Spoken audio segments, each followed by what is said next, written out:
ጴንጤ በሙሉ እኔ ልንገራችሁ አብዛኛው ጴንጤ የወጣው ከየት ነው ካልከኝ ከኦርቶዶክስ።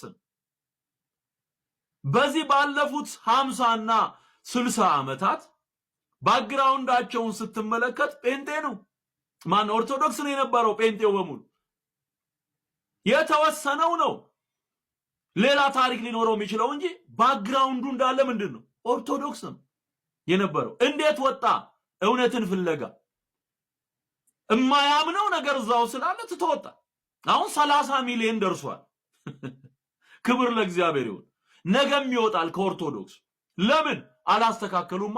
ቢያስተካክሉና እነዚህን ከልቶች ጠርገው ቢያወጡ እኮ እንኳን እነሱ እንኳን ሌላው ሰው እኔ እመለሳለሁ።